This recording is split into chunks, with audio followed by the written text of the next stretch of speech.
Jesus. Okay, everybody ready? I am weak, but thou art strong. Jesus, keep me from all wrong. I'll be satisfied as long as I walk. Let me walk close to thee. Just a closer walk with thee. Granted, Jesus is my plea. Daily walking close to thee. Let it be, dear Lord, let it be. Through this world of toils and snares, if I falter, Lord, who cares? Who with me my burden shares? None but thee, dear Lord, none but thee. Just a closer walk with thee. Granted, Jesus is my plea. Daily walking close to thee. Let it be, dear Lord, let it be. When my feeble life is o'er, time for me will be no more. Guide me gently, safely o'er to thy kingdom shore, to thy shore. Just a closer walk with thee. Granted, Jesus is my plea. Daily walking close to thee. Let it be, dear Lord, let it be. Amen. May this be our prayer tonight as we walk with him. We're going to be looking at John, the beloved disciple. What do we know about John? So anybody tell me, what do you know about John, the disciple? Okay, it means love. That's why I like this disciple. I was named after him. No, I wasn't, but I'm glad because it means love or be loved. Okay, what else we know about John? James, the brother, his brother. Okay, what else? Yeah, he's the witness. How many books did he write of the New Testament?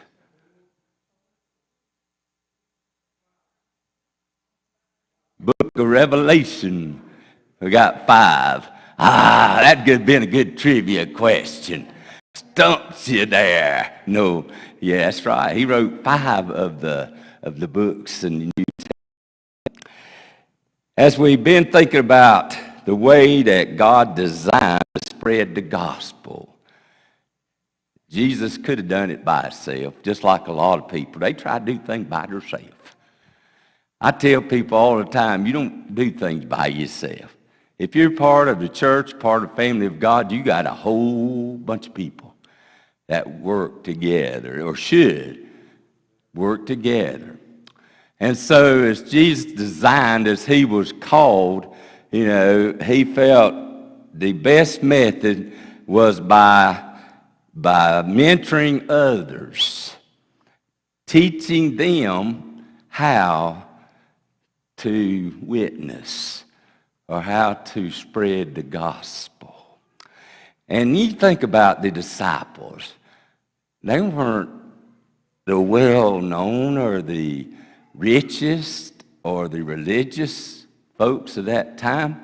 They were just ordinary men, hard-working men.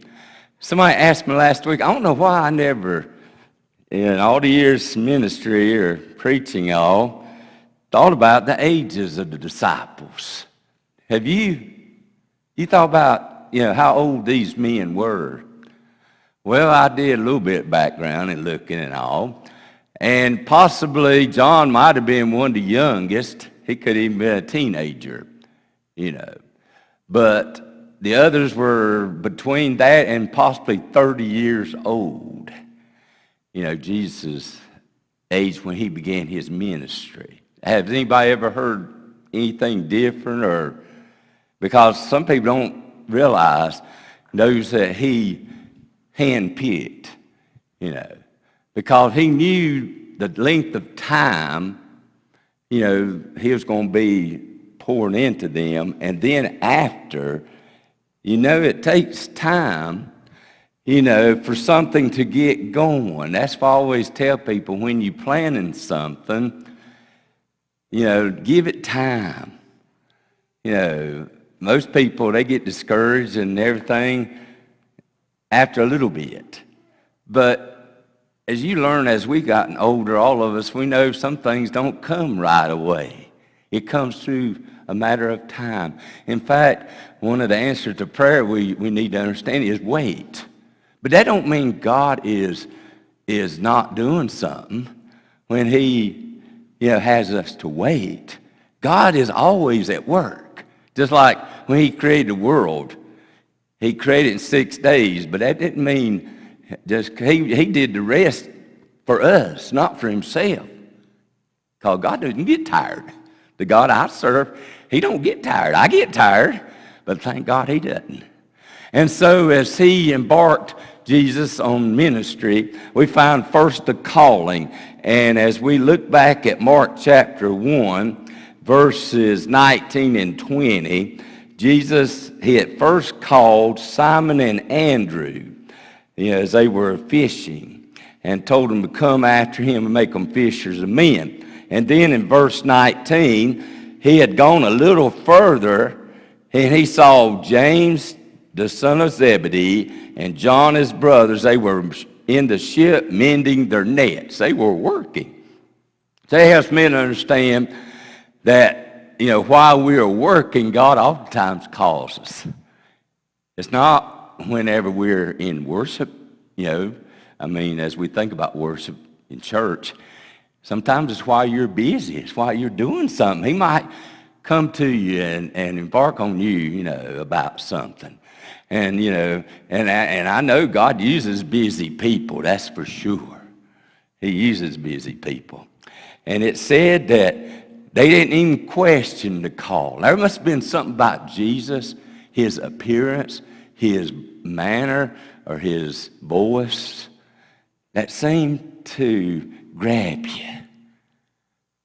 You know men like that who had that aura about them. They could just speak and get your attention. I don't know why people always want me to get people's attention in a crowd. They'll look at me and say, "Preacher, can you get their attention? All I got to do is just say something." Yeah, I'm loud. I know that. Yeah. And so as we see the calling that come to James and John, who were fishers of men, he was going to make them fishers of men. And they left their nets immediately. They didn't even question. They left. I believe when God calls us, we need to be about it. We need to be about it. And so as we think about this, we look at secondly to her character.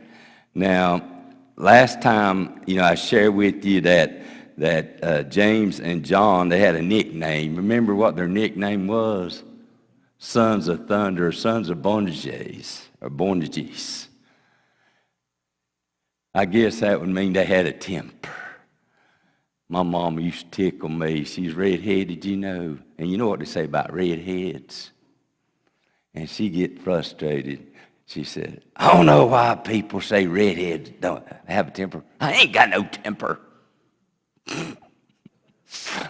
But it is funny, And as said, as we looked at an incident whenever they were coming into Samaria and they were treating them pretty bad, James John said, Lord, you want us to just call down thunder from heaven? I bet sometimes we feel like saying that to God for some folks. Aren't you glad God don't answer those prayers? Ooh, But see, as I've shared before, Jesus takes people where they are to bring them where he wants them to be, just like us. You remember when you were saved, it's just like an artisan or someone working with metal or wood or something, or even a potter. He puts that, and he knows what it's going to become, but it takes work from the piece of wood or pottery or whatever to the object that they have in mind. And that's why I tell you, we need to be patient with folks. It's the thing about it. God's not done with you yet. Sometimes he might need to take this, a little bit of this, a little bit of that. It might take something to shape us, to mold us, and to make us into who he wants us to be. And that's what he did with these 12 disciples. See, each of them was different. If you look at them as we look at them each week, weren't any of them alike. As we see tonight, John, he's probably younger, and God and Christ saw in him, even though he had a temper, but he needed Jesus to help him to control. People who have tempers, don't you? And sometimes it gets them in all kind of fixes.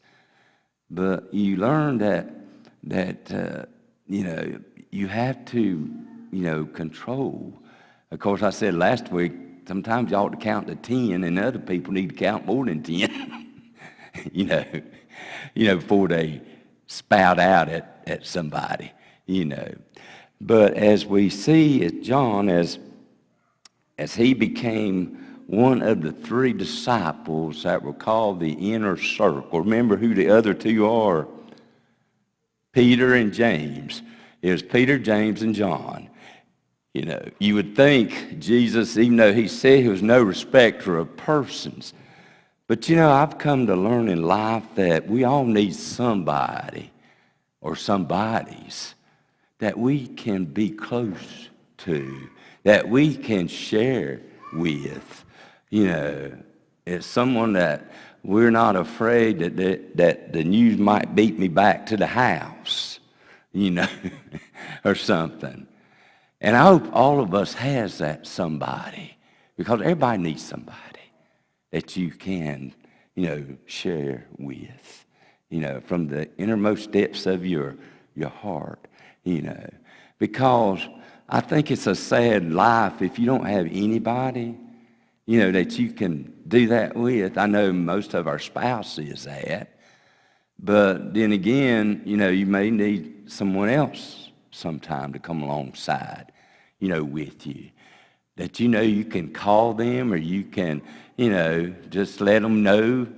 And we got some friends we don't see as often as we like to, but when we get back together, it's just like we never left. It's just like you pick up where you left off, and those are good things, to do. And so as we find Peter, James, and John in a position wherever they went with Jesus, and let me give you a few examples here as the inner circle. In Luke chapter 8, if you turn over there with me, Luke chapter 8.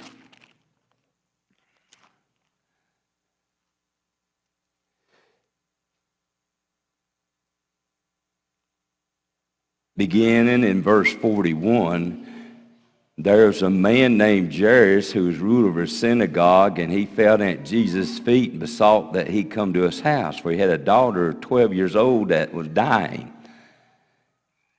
And we know the story as he got closer to the house. In verse 49, they came out and told her that their daughter was dead. Do not trouble the master.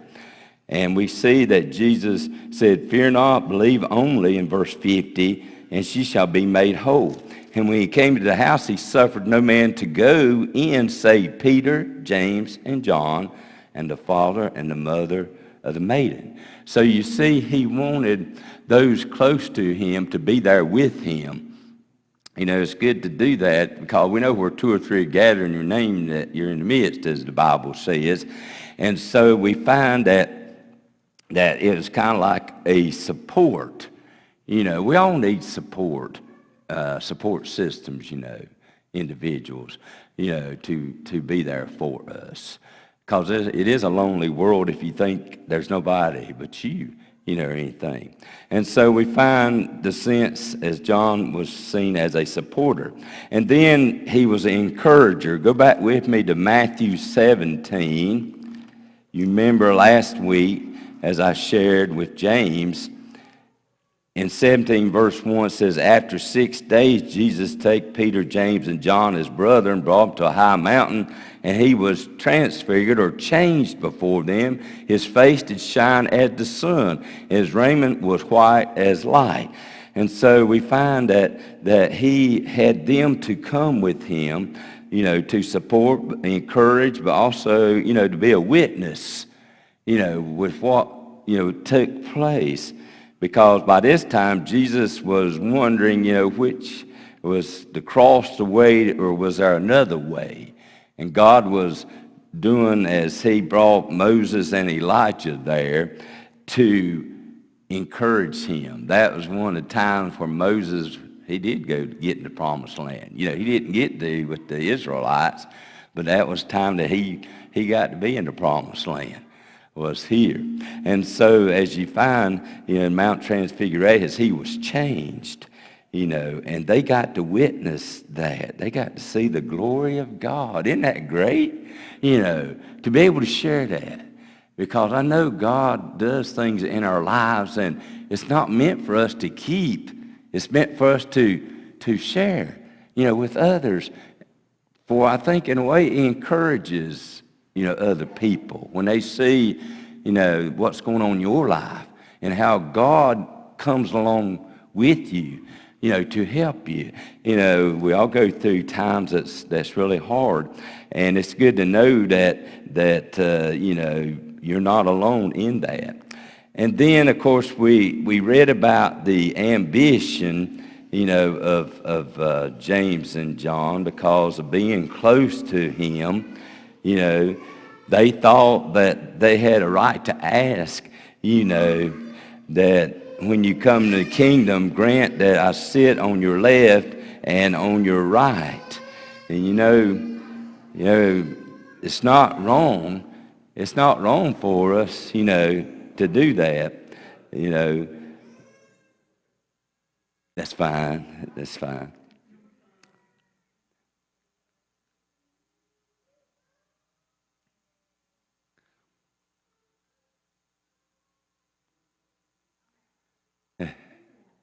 Okay.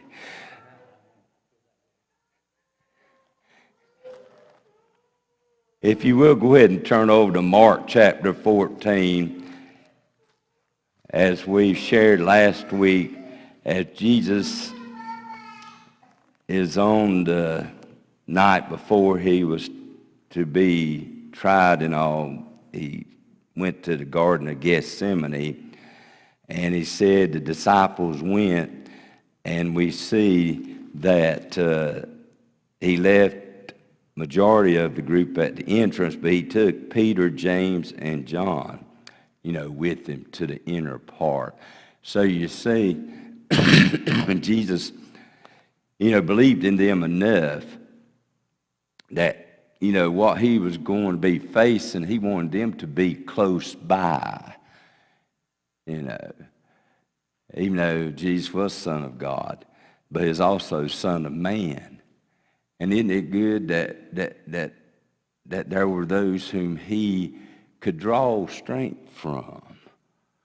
You know, the others, they were his disciple, but these three had somehow endeared themselves and like comforters to him. And, you need people don't tell you, what you need to hear sometimes. They need to be more honest, about things. We're men please God, in our lives.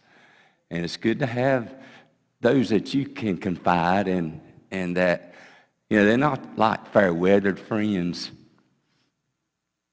but they're ones who will stick with you through it all, And that's what it's about, Because think about what Jesus was about to face. He's about to face the cross and death. But knowing that there were these companions, those there with him.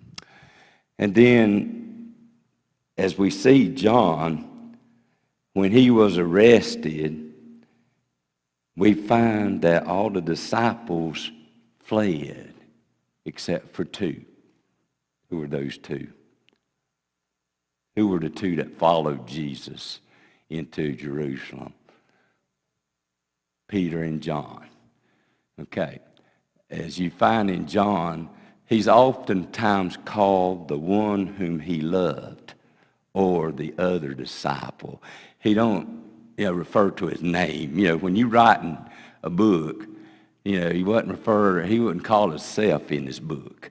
He would always say the one whom Jesus loved, or the other disciple. Anytime you read that, whether it's in the Gospel of John or in the letters of John, he's really addressing himself, because that's the type of person he was. He didn't want attention.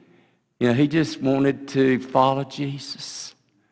And Peter denied the Lord, and he went out and wept bitterly. So John was the one that was left of all the disciples on that dreaded day. Jesus, as he was hanging on the cross, he looked down, and there were his mother, some other ladies, but there was John. When you say that be one that he depended on, he was dependable, trustworthy, why wouldn't Jesus, being the oldest son in a family, knowing that he was going to be leaving, taking care of his mother there on the cross, as he looked down and he said, "Mother, behold your son." And he said, "Son, behold your mother." Who better? I mean, he had half-brothers and sisters, but they was nowhere to be found.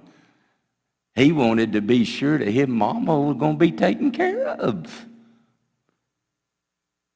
I remember when my daddy, he had Alzheimer's stuff, but we didn't even know he was going to be, passing that day. But we'd always tell him, even though he may not have understood, that, we'll take care of Mama.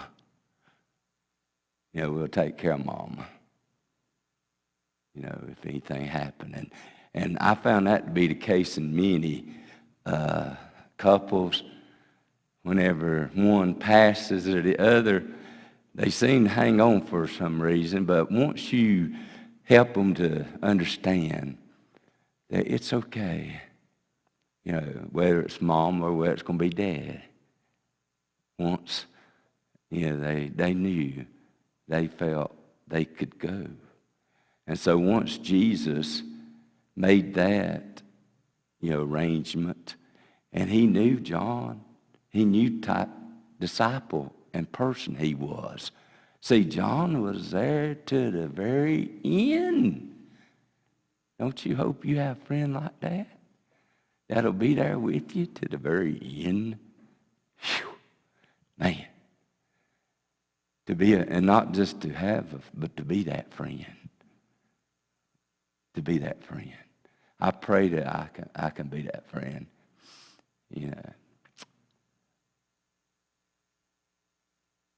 And then as we think about, the cost, John, after, the resurrection and after Jesus sent back to heaven, he continued there in Jerusalem, working with the others, establishing the early church, teaching, And then when other churches were established, Paul established churches, in Asia and all, and he established Ephesus and Philippi and others, that he went to be, as we call it, bishop of Ephesus. You'll find that, oftentimes in Revelation, and so he was there, and then he was arrested and sent to Rome, and was supposed to be beheaded, but somehow he got exiled to the Isle of Patmos. Of course, we know what happened at the Isle of Patmos. John might have wondered, as a lot of times said, why in the world am I here? What am I doing here? This old rocky, craggy place, But God had a reason for him to be in there, for that's where he received the book of the Revelation about what was going to come about to the end of time. And there was John. He was privileged and blessed to be able to see things that no one had ever seen before, no man. And he wrote it down so we would have it. Some people, he lived to be a ripe old age. He was the only disciple that lived and was not martyred for the gospel. But one thing you can tell about John, he was faithful to the end. He was faithful to the end. And so as you think about your life, may our prayer be, Lord, help me as I go through this life to be close to you and also to others.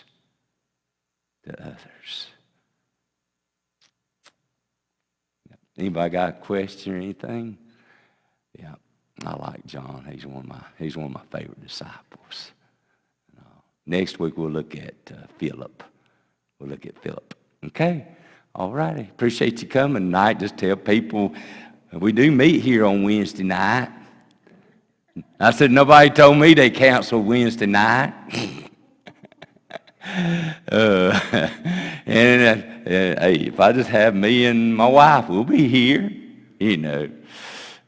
But we're glad you're here. Hey, numbers, they're good, but I'm thankful for you.